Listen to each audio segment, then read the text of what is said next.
Hello दोस्तों, स्वागत है आप सभी का गवन उपन्यास की सीरीज में। आगे का भाग शुरू करते हैं। सर्राफे में गंगू की दुकान मशहूर थी।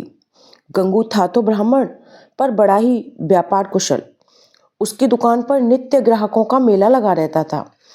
उसकी कर्मनिष्ठा ग्राहकों में विश्वास पैदा करती थी और दुकानों पर ठगे जाने का भय था। यहाँ किसी तरह का धोखा न था। गंगू ने रमा को देखते ही मुस्कुराकर कहा, आइए बाबूजी, ऊपर आइए, बड़ी दया की।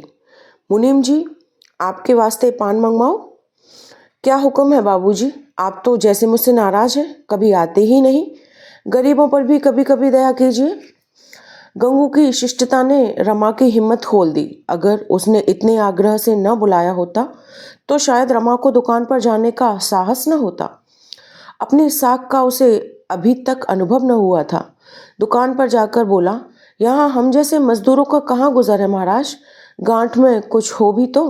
गंगू, यह आप क्या कहते हैं सरकार, आपकी दुकान है, जो चीज़ चाहिए ले जाइए, दाम आगे पीछे मिलते रहेंगे। हम लोग आदमी पहचानते हैं बाबू साहब, ऐसी बात नहीं है।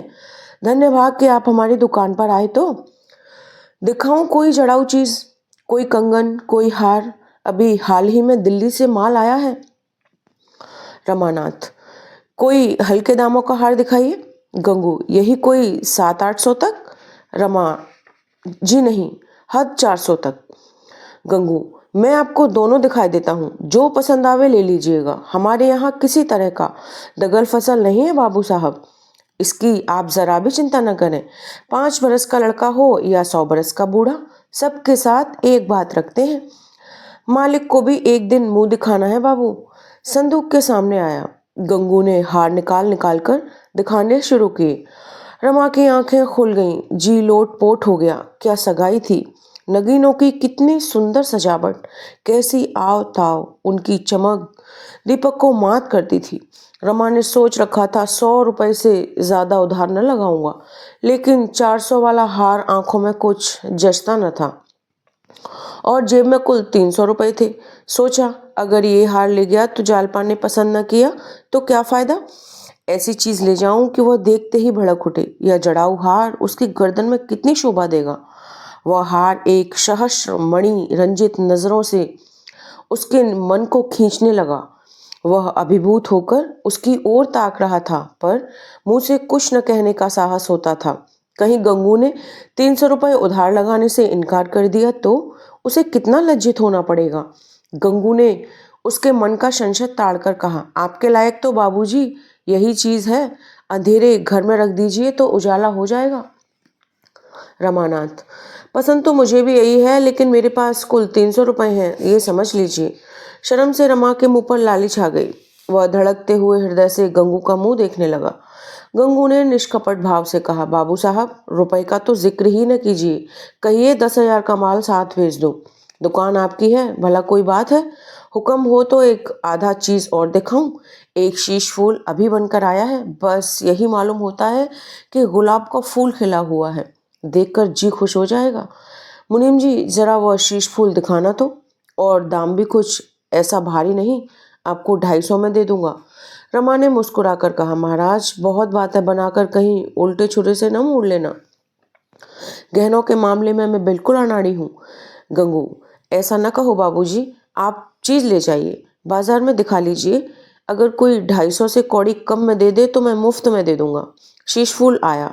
सचमुच गुलाब का सा फूल था, जिस पर हीरे की कलियां ओस की बूंदों के समान चमक रही थी। रमा की टकटकी बंद गई, मानो कोई अलौकिक वस्तु सामने आ गई हो। गंगू, बाबूजी, 250 रुपए तो कारीगर की सफाई के नाम है, यह एक चीज है। रमानाथ, हाँ है तो सुंदर, मगर भाई ऐसा न हो कि कल से ही दाम का तकाजा करने लगो। मैं खुद ही जहां तक हो सकेगा जल्दी दे दूंगा। गंगू ने दोनों चीजों को सुंदर मखमली केसों में रखकर रमा को दे दी, मगर मुनीम जी से नाक टकपाया और पान खिलाकर विदा किया। रमा के मनोल्लास के इस समय सीमा न थी, किंतु यह विशुद्ध उल्लास न था, इसमें एक शंका का भी समावेश था। यह उस बालक का आनंद न था जिसने माता से पैसे मांगकर मिठाई ली हो, बल्कि यह उस बालक का जिसने पैसे चुराकर मिठाई ली है। उसे मिठाइयाँ मीठी तो लगती हैं, पर दिल कांपता है कि कहीं घर पर चलने पर मार ना पड़े। 650 रुपये चुका देने की तो उसे विशेष चिंता न थी। घात लग गए तो वह 6 महीने में चुका देगा। भय यही था कि बाबूजी सुनेंगे तो जरूर नाराज होंगे, लेकिन ज्यों-ज्यों आगे बढ़ता था, जालपा को इन आभूषणों से सुशोभित देखने की उत्कंठा इस शंका पर विजय पाती थी। घर पहुंचने की जल्दी में उसने सड़क छोड़ दी और एक गली में घुस गया। सघन अंधेरा छाया हुआ था। बादल तो उसी वक्त छाए हुए थे जब वह घर से निकला था। गली में घुसा ही था कि पानी की बूंद सिर पर छर्रे की तरह पड़ी। जब तक छतरी खोली वह लथपथ हो चुका था। उसे शंका हुई इस अंधकार में कोई दोनों चीजें न छीन ले, पानी की झरझर में कोई आवाज भी न सुने। अंधेरी गलियों में खून तक हो जाते हैं। पछताने लगा, नाहक इधर से आया। 2-4 मिनट देर से ही पहुंचता तो कौन सी आफत आ जाती। असामयिक वृष्टि ने उसकी आनंद कल्पनाओं में बाधा डाल दी। किसी तरह गली का अंत हुआ और सड़क मिली। लालटेनें दिखाई दी। प्रकाश कितनी विश्वास उत्पन्न करने वाली शक्ति है, आज इसका उसे यथार्थ अनुभव हुआ। वह घर पहुंचा तो दयानाथ बैठे हुक्का पी रहे थे। वह उस कमरे में न गया। उनकी आंख बचाकर अंदर जाना चाहता था, पर उन्होंने टोका, इस वक्त कहाँ गए थे? रमा ने उन्हें कुछ जवाब न दिया। कहीं वह अखबार सुनाने लगे तो घंटों की खबर लेंगे। सीधा अंदर जा पहुंचा। जालपा द्वार पर खड़ी उसकी राह तक रही थी। तुरंत उसके हाथ से छतरी ली और बोली, तुम तो बिल्कुल भीग गए, कहीं ठहर क्यों न गए? रमानाथ, पानी का क्या ठिकाना, रात भर बरसता रहे। ये कहता हुआ रमा ऊपर चला गया। उसने समझा था कि जालपा भी पीछे पीछे आती होगी, पर वह नीचे बैठी अपने देवरों से बातें कर रही थी। मानो उसे गहनों की याद ही नहीं है, जैसे वह बिल्कुल भूल गई कि रमा सर्राफे से आया है। रमा ने कपड़े बदले और मन में झुंझुलाता हुआ नीचे चला आया। उसी समय दयानाथ भोजन करने आ गए। सब लोग भोजन करने बैठ गए। जालपा ने जब्त तो किया था, पर इस उत्कंठा की दशा में आज उससे कुछ न खाया गया। जब वह ऊपर पहुंची तो रमा चारपाई पर लेटा था। उसे देखते ही कौतुक से बोला, आज सर्राफे का जाना तो व्यर्थ ही गया, हार कहीं तैयार ही न था, बनाने को कह आया हूँ। जालपा की उत्साह से चमकती हुई मुख छवि मलिन पड़ गई। बोली, वह तो पहले ही जानती थी मैं, बनते बनते 5-6 महीने तो लग ही जाएंगे। रमानाथ, नहीं जी, बहुत जल्द बना देगा, कसम खा रहा था। जालपा, जब चाहे दे। उत्कंठा की चरम सीमा ही निराशा है। जालपा मुंह उधर का लेटने ही जा रही थी कि रमा ने जोर से कहा मारा। जालपा चौंक पड़ी, समझ गई रमा ने शरारत करी थी। मुस्कुराती हुई, तुम भी बड़े नटखट हो, क्या लाए? रमानाथ, कैसा चकमा दिया? जालपा, यह तो मर्दों की आदत है, तुमने नई बात क्या की? जालपा दोनों आभूषणों को देखकर निहाल हो गई। हृदय में आनंद की लहरें सी उठने लगी। वह मनोभावों को छिपाना चाहती थी कि रमा उसे ओछी न समझे, लेकिन एक एक अंग खिल जाता था।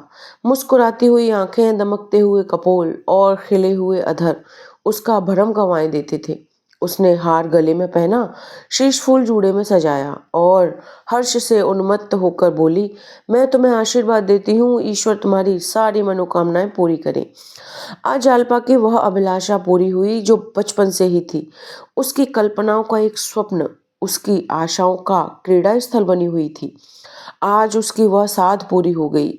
यदि मान की यहाँ होती तो वह सबसे पहले यह हार उसे दिखाती और कहती, तुम्हारा हार तुम्हें मुबारक हो। रमा पर घणों नशा चढ़ा हुआ था। आज उसे अपना जीवन सफल जान पड़ा। अपने जीवन में आज पहली बार उसे विजय का आनंद प्राप्त हुआ। जालपा ने पूछा, जाकर अम्मा जी को दिखाऊं? रमा ने नम्रता से कहा, अम्मा को क्या दिखाने जाओगी? ऐसी कौन सी बड़ी चीजें हैं? जालपा, अब मैं तुमसे साल भर तक और किसी चीज के लिए न कहूंगी। इसके रुपए देकर ही मेरे दिल का बोझ हल्का होगा। रमा गर्व से बोला, रुपए की क्या चिंता है ही कितने? जालपा, जरा अम्मी को दिखाया हूँ, अम्मा जी को दिखा के आऊं, देखें क्या कहती हैं। रमानाथ, मगर यह न कहना कि उधार लाए हैं। जालपा इस तरह दौड़ी हुई नीचे गई मानो उसे वहां कोई निधि मिल जाएगी। आधी रात बीत चुकी थी। रमा आनंद की नींद सो रहा था। जालपा ने छत पर आकर एक बार आकाश की ओर देखा। निर्मल चांदनी छिटकी हुई थी। वह कार्तिक की चांदनी जिसमें संगीत की शांति है, शांति का माधुर्य और माधुर्य का उन्माद। जालपा ने कमरे में आकर अपनी संदूकची खोली और उसमें से वह कांच का चंद्रहार निकाला जिसे एक दिन पहनकर उसने अपने को धन्य माना था। पर अब इस नए चंद्रहार के सामने उसकी चमक उसकी मंद पड़ गई थी। जैसे इस निर्मल चंद्र ज्योति के सामने तारों का आलोक। उसने उस नकली हार को तोड़ डाला और उसके दानों को नीचे गली में फेंक दिया, उसी भांति जैसे पूजन समाप्त हो जाने के बाद कोई उपासक मिट्टी की मूर्तियों को जल में विसर्जित कर देता है। दोस्तों, ये भाग यहीं पर ख़त्म होता है। आपको कैसा लग रहा है कमेंट करके बताइए। चैनल को सब्सक्राइब करिए और लाइक करिए। धन्यवाद।